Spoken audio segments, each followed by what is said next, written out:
Papa. Oui Peter, j'écoute, qu'est-ce que c'est? Papa s'il te plaît, je veux changer, certains de mes vêtements, ils ne me taillent plus, et m'affectent, chaque fois que je veux sortir. Et qu'est-ce que je fais avec ça? Si tu veux changer de vêtements, vas-y. Papa j'ai besoin d'argent. Et je n'ai pas d'argent à te donner. D'accord, prêtez-moi de l'argent, quand ils me paieront, je vous le rendrai. Vous savez que je ne suis pas habitué à vous demander de l'argent, je demande maintenant parce que j'ai un petit défi, donc j'utilise toutes mes économies pour ça, c'est pourquoi je suis fauché, donnez-moi s'il vous plaît, je vous rendrai, immédiatement je reçois mon salaire. Je t'ai dit que je n'avais pas d'argent à te donner, attends qu'il te paie et arrête de me déranger, c'est n'importe quoi. Papa, tu sais que tu as plus qu'assez dans cette maison, mais chaque fois que je te demande de l'argent, tu me refuseras, pourquoi?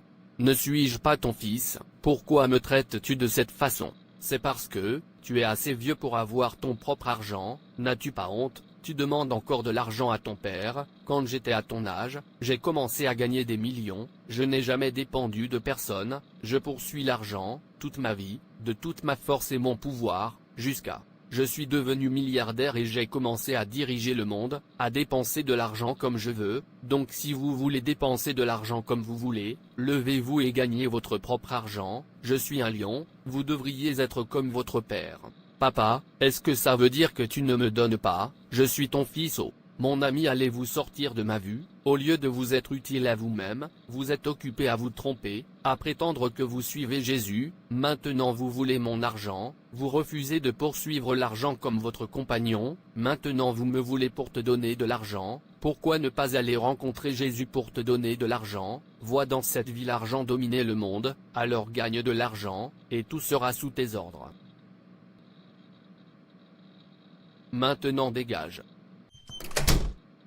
Pas de séjour et de collecte d'argent, très bientôt je commencerai à percevoir le loyer de votre part, vous feriez mieux d'être prêt.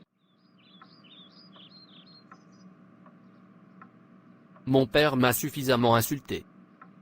Il est temps que je lui prouve que je suis un homme, je dois avoir de l'argent, plus qu'il ne le pense, et je ferai en sorte qu'il me supplie d'avoir de l'argent. En fait, je quitte cette maison, je veux vivre seul à partir de maintenant. Père, je veux vivre seul. Maintenant tu parles. Au revoir.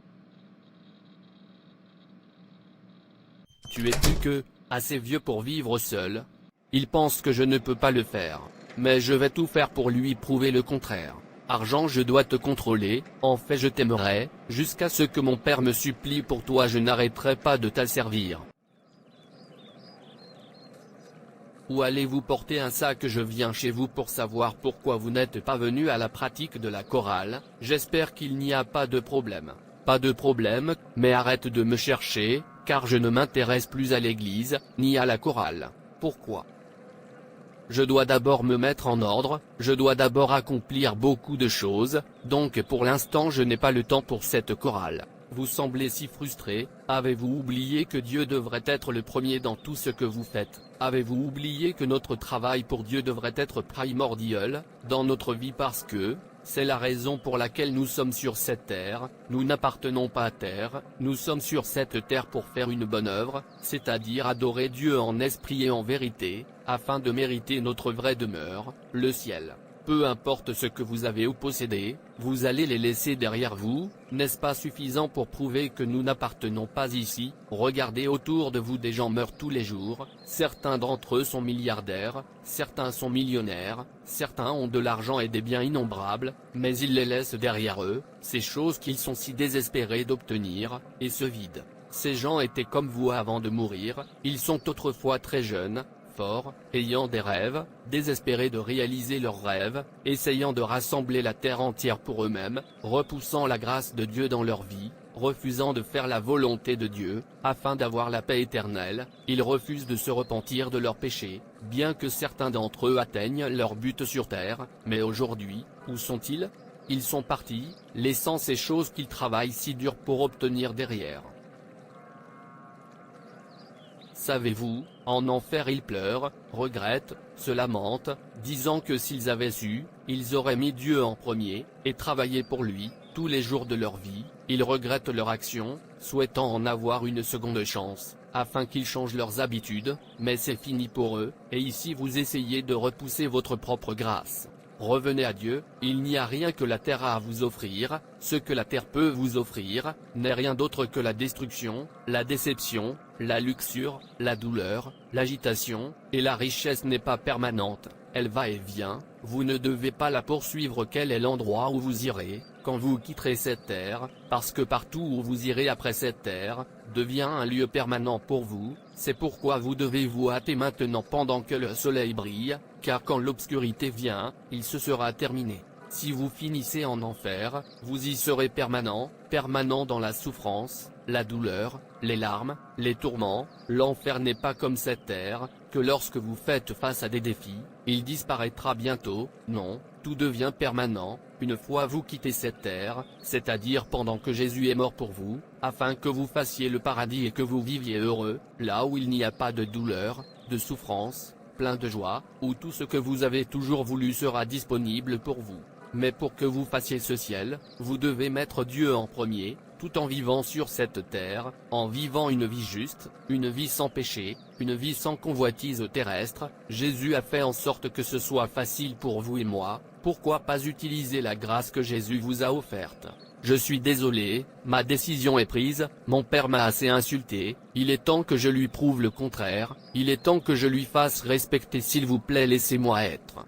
Ton âme n'a pas de prix, l'éternité est proche, l'enfer est réel, reviens à Dieu, et prépare où tu passeras ton éternité. Ô Dieu, ouvre ses yeux, pour qu'il puisse voir, fais-lui savoir que tout sur cette terre n'est que vanité. Je suis désolé, j'ai fait de mon esprit, puisque l'argent gouverne le monde, je ne m'arrêterai devant rien, jusqu'à ce que je rassemble tout l'argent sur terre, et que mon Père s'incline pour moi. Je dois le voir arriver. Monsieur Tobias, que se passe-t-il? Pourquoi n'ai-je pas vu mon argent? Moi et vous avions un accord, rappelez-vous. S'il vous plaît, calmez-vous monsieur, je ferai en sorte de rendre l'argent disponible avant la fin de ce mois. Tu ferais mieux de le faire, parce que je ne joue pas avec mon argent. Oui, j'y arrive. Mon père va bientôt s'incliner pour moi. Waouh, c'est trop. Monsieur, votre père est mort, vous êtes nécessaire. Oh non. Tu peux y aller, je t'ai entendu. D'accord monsieur. Pour que l'homme s'échappe, sans s'incliner pour moi, il aurait dû rester et me regarder le surpasser. Il pense que je n'y arriverai pas, je l'ai déjà fait, et je continuerai à rassembler tout l'argent, sur cette terre jusqu'à je meure, par tous les moyens, quitte à tuer quelqu'un, ça m'est égal, je dois être le plus riche, qu'il regarde de loin. Il a été informé de la mort de son père, mais il a tardé. Quand son père a commencé à sentir mauvais, leurs voisins ont emmené son père à la morgue pour le préserver. Oncle, pourquoi es-tu encore ici? N'as-tu pas entendu que ton père est mort? Quel genre d'enfant es-tu, qui ne t'occupe jamais de son père même dans la mort? Et si les voisins ne l'avaient pas emmené à la morgue, alors tu aurais quitté ton père là pour sentir. Oncle, s'il vous plaît, laissez-moi tranquille, je suis occupé. Je vois que tu as un cœur de pierre. Si tu aimes, va le voir, si tu aimes pas, après tout c'est ton père, je m'en vais. Une semaine plus tard, il se rendit à la morgue pour voir le cadavre de son père. Laissez-moi aller le voir, afin que je me repose pour eux. Quand il était sur le point d'entrer dans l'endroit, il y avait une affiche placée à l'entrée, de la morgue dont personne ne peut y échapper. On y lisait: nous étions comme vous avant, mais nous sommes ici maintenant.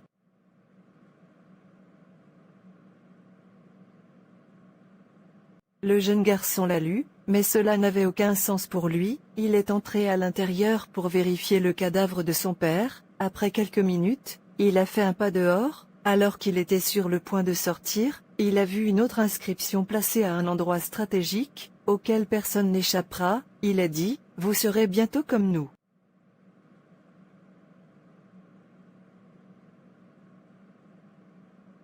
Ce dernier mot a touché son cœur de pierre, et il s'est repenti à partir de ce moment. À partir de ce moment, il a compris que, tout ici-bas est comme un rêve, une vapeur, la vie elle-même n'est pas réelle, comme tout est temporel. Vous serez bientôt comme ceux qui autrefois vivaient, mangeaient, dormaient, marchaient, parlaient, riaient, ici sur terre, mais aujourd'hui ils ne sont plus. Quand il est arrivé au manoir de son père, il n'y avait personne à qui parler. Son père a laissé ses chaussures, ses vêtements, argent, lit, voiture, tout.